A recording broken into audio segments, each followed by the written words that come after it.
यात्रा को लेकर क्या दिशा निर्देश पश्चिमांचल विद्युत वितरण निगम के अधिकारियों को दिए गए? देखिए, मैं सभी सम्मानित पत्रकार बंधुओं के माध्यम से 2017 से लगातार पूज्य योगी आदित्यनाथ जी के नेतृत्व में हमारी सरकार के द्वारा जिस तरह से भोले के भक्तों का स्वागत करना, उनकी सुरक्षा को ध्यान में रखते हुए मैं पश्चिमांचल की बात यदि करूं तो पश्चिमांचल के हमारी पूरी टीम, सभी लोग पूरी तैयारी के साथ, चाहे वो पोल्स की रैपिंग हो, चाहे ट्रांसफार्मर्स की बैरिकेडिंग की हो, और लगातार कर्मचारी बीच बीच में लगाए गए हैं, किसी तरह की कोई असुविधा ना हो।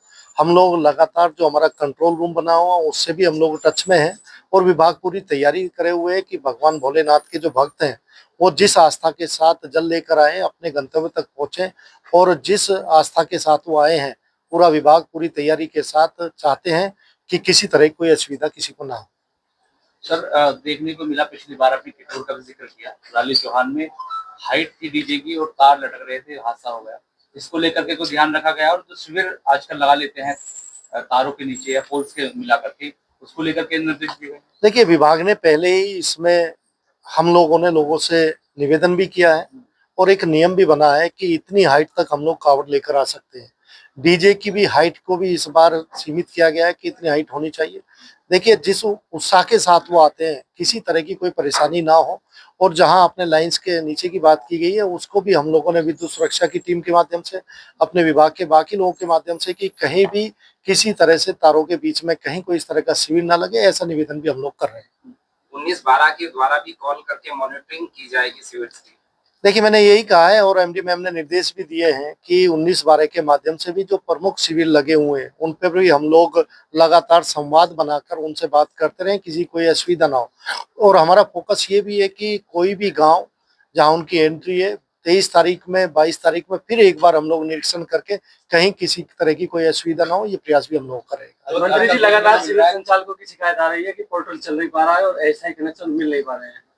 विभागीय अधिकारियों को यदि वो अप्रोच कर रहे हैं तो फोन कॉल तक रिसीव नहीं हो रही है। देखिए, 19-12 है, 19-12 पे वो फोन करें, कहीं भी कोई समस्या है तो मैं भी यहीं से हूँ, मेरा भी नंबर है, आप बात कर सकते हैं, मैं एमडी मैम का भी नंबर है, और सभी लोगों को निर्देश दिए गए हैं। अभी हम लोगों ने पूछा भी, जैसे अभी 1011 एनओसी यहाँ से गई है, जितनी यहाँ से एनओसी गई है उन्हें सभी को अपने कनेक्शन भी दिए गए हैं। कहीं कोई इस तरह का स्पेसिफिक कोई केस होगा तो उसमें भी देख के हम लोग कराए जाएंगे, लेकिन किसी को कोई असुविधा ना हो, ये पूरी तैयारी हम लोग की। मंत्री जी जो फोन नहीं उठाएंगे अधिकारी, उनके खिलाफ क्या कार्रवाई? 100% कार्रवाई होगी। यदि कोई फोन नहीं उठाएगा, कहीं वीसी में है या कहीं वैसे कारण है, वो बाद में फोन करता है, यदि उसके बाद भी कहीं रेस्पॉन्स नहीं आता है तो उस तम अधिकारियों से आप शिकायत करेंगे तो हम लोग उन पे कार्रवाई करेंगे। लेकिन जब से शहर में नई व्यवस्था लागू हुई है तब से ये शिकायत पड़ गई है कि फोन कॉल रिसीव नहीं हो रही है और कॉल बैक भी नहीं होता। देखिए, अभी कावड़ का है, कावड़ के बाद यदि कहीं वो इस तरह का आएगा तो हम लोग इस तरह के लोगों को चिन्हित करके उन पर कार्रवाई करेंगे। सुंदर भाई, छोटी छोटी घटनाएं भी देखने को मिली है, कुछ संदेश देना चाहेंगे शिव भक्तों को और आवाम को कि टकराए ना? देखिए, मेरा यही निवेदन है कि जिस आस्था के साथ हम भगवान भोले की आस्था और उनमें अपनी समर्पण दिखाते हुए, और भगवान भोलेनाथ के भक्त जिस आस्था के साथ इतनी दूर से जल लेकर आते हैं, हम लोग जन कल्याण के लिए, अपने राष्ट्र के लिए, अपने क्षेत्र के लिए यही आग्रह करेंगे कि दोनों तरफ से हम कांवड़ियों से भी, और जो हमारे देखिए इतने लोग आयोजन करते हैं उनके स्वागत के लिए शिविर लगाते हैं, थोड़ा सा समन्वय बना रहे, प्रयास प्रशासन भी कर रहा है, सरकार की भी पूरी गंभीरता के साथ हम लोग लगातार ऐसे शिविरों में सड़कों पर निकले हुए हैं और उनसे संपर्क भी कर रहे हैं। अब निरीक्षण भी करेंगे कहाँ कहाँ? देखिए, 19 तारीख को अभी एमडी मैम ने निरीक्षण किया है, और 19 तारीख को हम लोग अपने प्रदेश की सीमा से लेकर हम लोग गाजियाबाद तक प्रयास रहेगा कि हम लोग निरीक्षण करें और सभी मुख्य मार्गों को देखें।